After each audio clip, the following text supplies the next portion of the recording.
নমস্কার। আজকে আমরা আবার আমাদের লাইভ এপিসোডে উপস্থিত হয়েছি শোনো গল্প চ্যানেলের পক্ষ থেকে। সঙ্গে আমাদের স্যারও রয়েছে।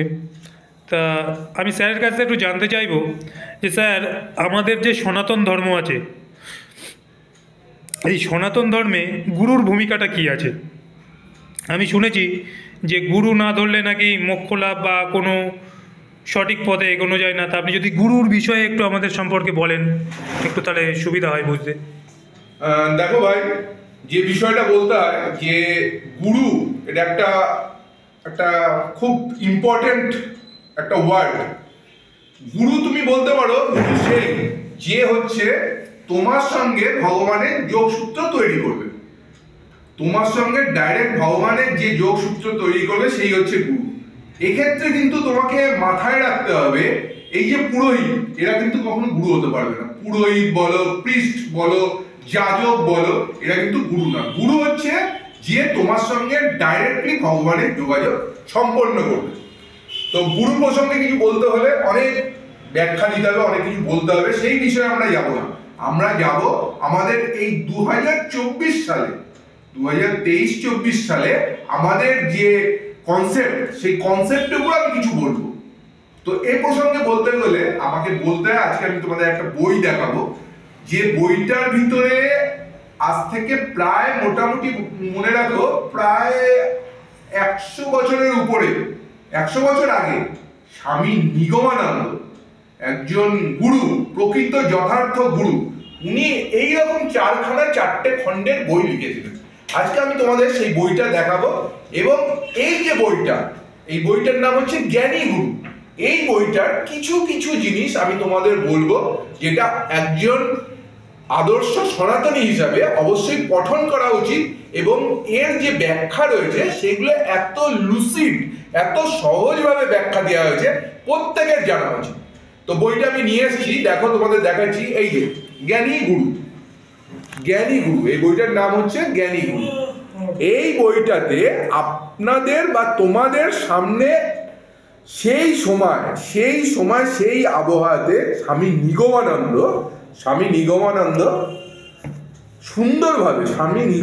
সুন্দরভাবে তোমাদের ব্যাখ্যা করে দিয়েছেন যে কিরকম ভাবে গুরু হওয়া উচিত আর আমাদের ধর্মে কি কি রয়েছে।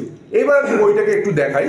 এই দেখুন বইটা, এই বইটা খুব সবার আগে দেখতে হবে প্রকাশক। এই প্রকাশক হচ্ছে শ্রীমৎ স্বামী জ্ঞানানন্দ সরস্বতী। এই বইটা হালিশহর, উত্তর 24 পরগনা থেকে পাবলিকেশন হয়েছে। দাম খুব অল্প, এখন এই মুহূর্তে মনে হয় 50 টাকা বা 100 টাকার মধ্যে এই বইটার দাম। দেখুন এই স্বামী নিগমানন্দের ছবি রয়েছে।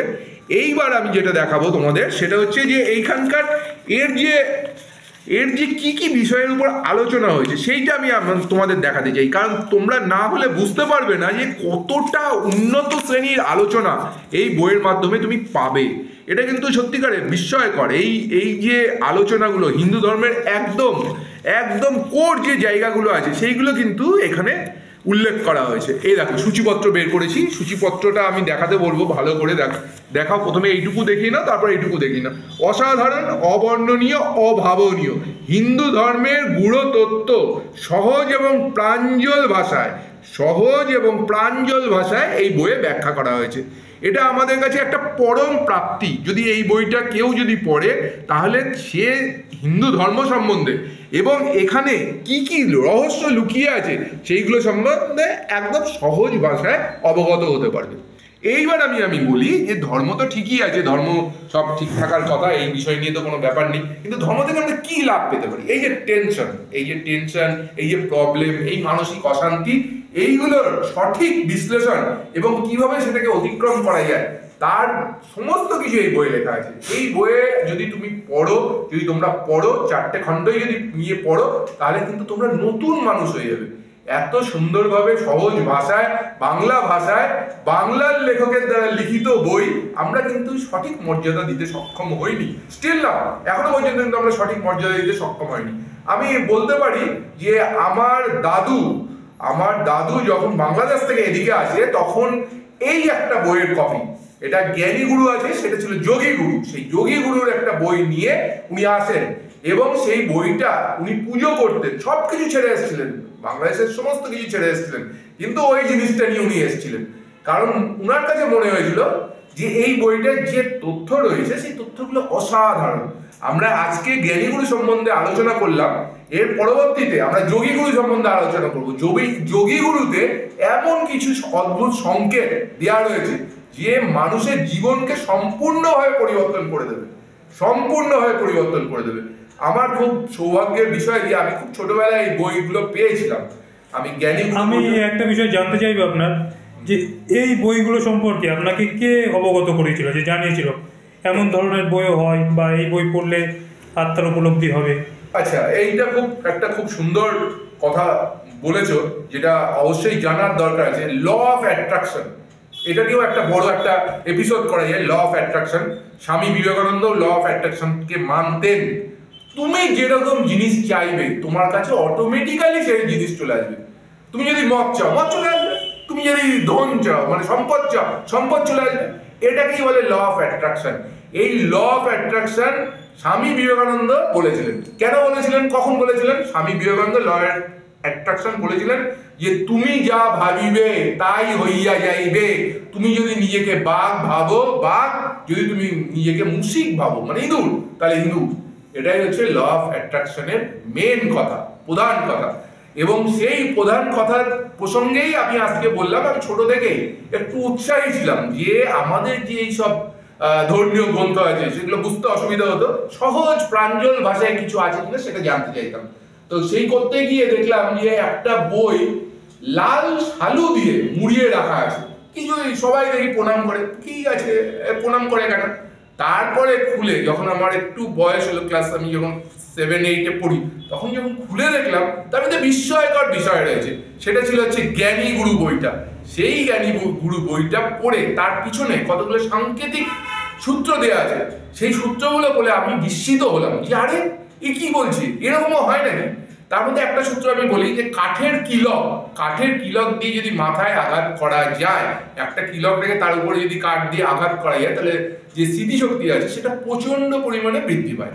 তো সেরকম আমি তৈরি করেছিলাম। আমার পরিষ্কার মনে আছে, আমি কিলক মানে এরকম একটা ইউ টাইপের তৈরি করেছিলাম, তার উপর একটা কাঠ রেখেছিলাম, তারপর কাঠের দিয়ে মাথায় রেখে আস্তে আস্তে মারতাম। তো এটা আমার বিশ্বাস ছিল, বিশ্বাসে মিলায় বস্তু তর্কে বহুদূর, আমার বিশ্বাস ছিল। এবং আমি যে বিশ্বাস ছিল সেটা কিন্তু আমি সত্যিকারে আমি ফ্রুটফুল রেজাল্ট পেয়েছিলাম। যাদের বিশ্বাস নেই, তাদের বিশ্বাস নেই, কিন্তু যার বিশ্বাস আছে। এবং এই যে ঘটনা, এই ঘটনাগুলো উনি লিপিবদ্ধ করেছিলেন। উনি কিন্তু কোনো এমন কিছু ছিলেন না যে সাংসারিক লোক, আর উনি মিথ্যে কথা লেখারও ওনার কোনো উদ্দেশ্য বা ছিল না। উনার বই যদি তোমরা পড়ো, স্বামী নিগমানন্দের যদি বই পড়ো, উনার যদি জীবনী পড়ো, তাহলে বুঝতে পারবেন যে উনি কি স্তরের সাধক ছিলেন।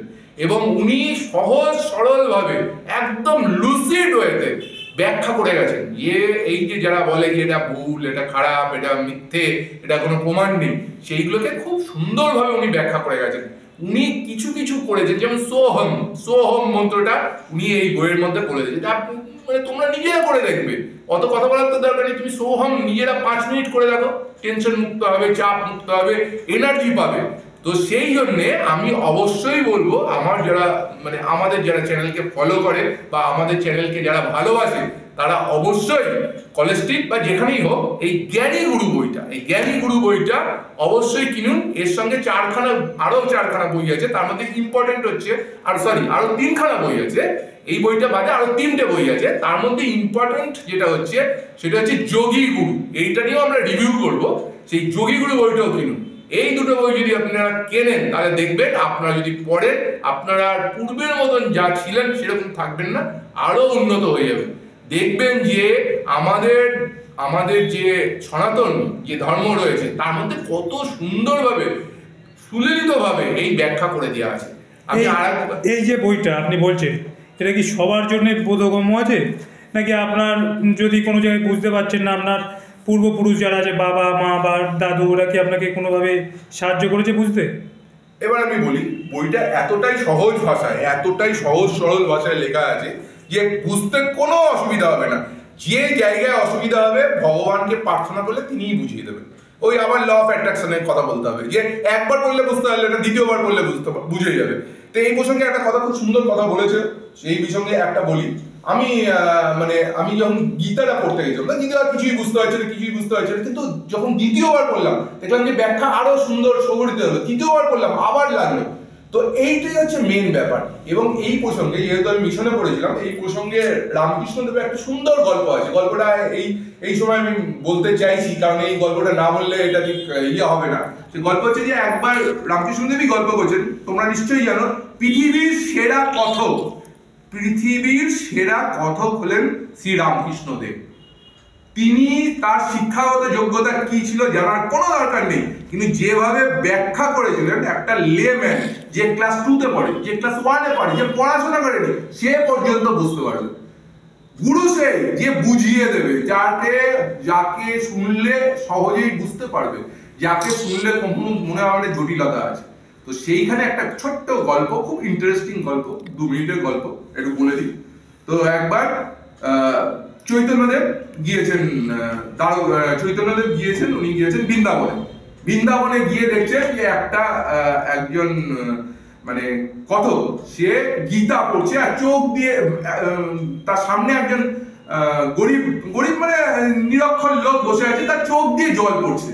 আরে শ্রীকৃষ্ণ চৈতন্যদেব বলছে, আরে এ গীতা পড়ছেন একজন পণ্ডিত ব্যক্তি, তার চোখে জল নেই, কি চোখের জল পড়ছে, নিশ্চয়ই কোনো আছে। তো কি বুঝতে হয়েছে নাকি, গীতার মানে বুঝতে হয়েছে? সংস্কৃততে গীতা পড়ছে, ও কি করে চোখের জল পড়ছে? মনে হচ্ছে সব বুঝছে, এই চোখের জল নিশ্চয়ই সঠিক না। তখন জিজ্ঞাসা করলো যে আচ্ছা তুমি যে কাঁদছো, কেন কাঁদছো? তো সংস্কৃততে গীতা পাঠ করছে, উনি মহান ব্যক্তি, উনি কাঁদছেন না, উনি পাঠ করে যাচ্ছেন, তুমি বোকার মতন কেঁদে যাচ্ছে, কি বুঝছো তুমি গীতা? তো ওই যে দরিদ্র ভদ্রলোক বসেছিল, সে বলল, প্রভু আমি কিছুই বুঝতে পারছি না। তাহলে তুমি কাঁদছো কেন? বলছি যে আমি কাঁদছি এই কারণে যে আমি দেখতে পাচ্ছি শ্রীকৃষ্ণ রথে বসে আছেন, অর্জুন তার সামনে হাত জোর করে দাঁড়িয়ে আছেন, আর শ্রীকৃষ্ণ বলে যাচ্ছেন। এটাই আমার কাছে প্রাপ্তি, এটাই আমি বুঝতে পারছি, এটুকুই আমার কাছে আছে, এর থেকেই আমার চোখ দিয়ে জল বেরোচ্ছে। তো এত বড় একটা ব্যাখ্যা ওই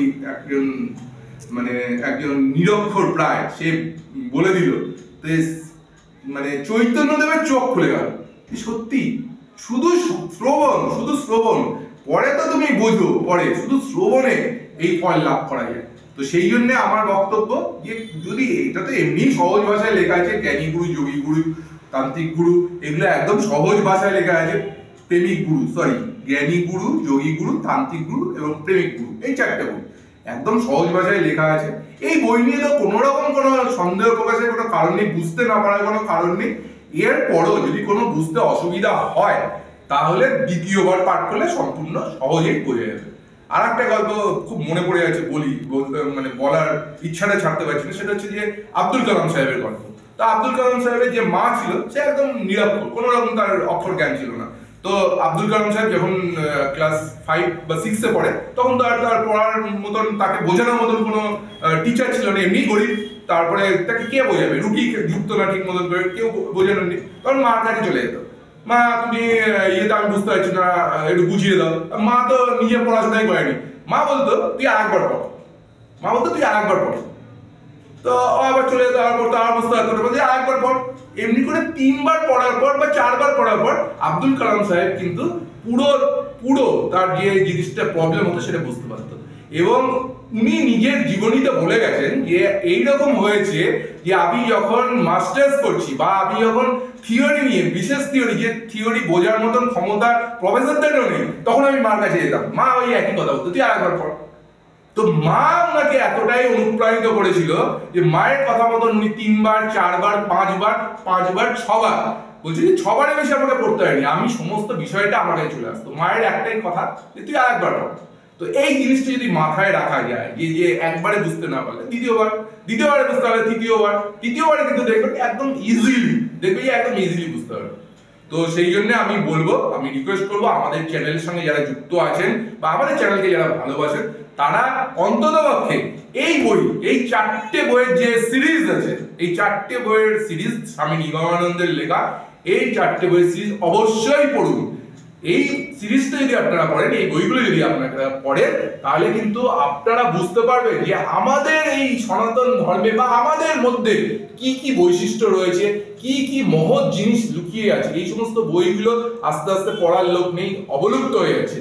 তো সেই জায়গা থেকে আমাদের যে ঐতিহ্য সেটাকে বাঁচিয়ে রাখার একান্ত দরকার আছে। তাই এই বইগুলো পড়ুন এবং আপনার যারা প্রিয় আছে, যারা আপনাকে অনুসরণ করতে চায় বা যারা আপনি মনে করেন যাদের উন্নতি হওয়ার দরকার, তাদের এইগুলো বইগুলো দিন। একটু পড়ুন, একটু পড়ুন, দেখবেন যে এর মাধ্যমে অদ্ভুতভাবে এই যে ধর্ম রয়েছে, ধর্মের বিশিষ্ট বিশিষ্ট বিষয়গুলো যেগুলো আমাদের কাছে মনে হচ্ছে যে এগুলো একদম বাজে, এগুলো কোনো যুক্তি নেই, সেইগুলো কিন্তু আপনার কাছে ক্লিয়ার হয়ে যাবে। তো আমার অনুরোধ রইল, আপনারা অবশ্যই এই বই চারটে বই কিনবেন। তার মধ্যে সবচেয়ে ভালো হচ্ছে যোগী গুরু। আমি এই মুহূর্তে ওই যোগী গুরুটাকে পর্যালোচনা বুক রিভিউ করতে পারছি না। যোগী গুরু বইটা অবশ্যই দেখবেন। তাতে একদম পিছনের দিকে উপসংহারের সামনে কতগুলো বিষয় রয়েছে, সেই বিষয়গুলো এত সুন্দর, এত ভালো লাগবে আপনাদের, এবং আপনার জীবন সম্বন্ধে একটা অন্য ধারণা, অন্য মাত্রা পাবেন। তো আমার অনুরোধ রইল, আপনারা এগুলো পড়বেন এবং আমাদের যে কমেন্ট সেকশন আছে সেখানে অবশ্যই আপনারা জানান যে কেমন লাগলো বইটা পড়ে, কেমন লাগলো, বা বইটাতে আপনাদের কি কিনতে কি সমস্যা হলো, এগুলো আপনাদের জানান। তো আজকে আমরা এই জ্ঞানী গুরু বইটার রিভিউ শেষ করলাম। পরবর্তীতে আমরা আরো বইয়ের যে বইগুলো অবশ্যই পড়ার দরকার সেই বইগুলো নিয়ে আমরা রিভিউ করব। যে বইগুলো পড়লে মানুষ তার বাঁচার রসদ খুঁজে পাবে, সেই ধরনের বই আমরা একদম সেইগুলোকে আমরা রিভিউ করব। এবং যে বইগুলো আমাদের মনে হয়েছে যে প্রত্যেকের থাকা উচিত এবং প্রত্যেকের পড়া উচিত, আমরা চেষ্টা করবো প্রথমে বাংলা, তারপরে আমরা ইংরেজিতে আসবো, তারপরে আমরা হিন্দিতেও যাবো। আমরা এইরকম প্রত্যেকটা সাবজেক্ট মানে প্রত্যেকটা ভাষার সেরা সেরা বইগুলো নিয়ে আমরা রিভিউ করব। মানে একদম কর্মমাধ্যম পৃথিবীতে বর্তমানে ইন্টারনেটের যুগে এই যে বইয়ের বিষয়গুলো আমরা তুলে ধরছি একমাত্র আমাদের চ্যানেলের পক্ষ থেকে। তা আপনাদের যদি ভালো লাগে আপনারা লাইক, শেয়ার এবং কমেন্ট করবেন এবং আমাদের সাথে থাকবেন। নমস্কার।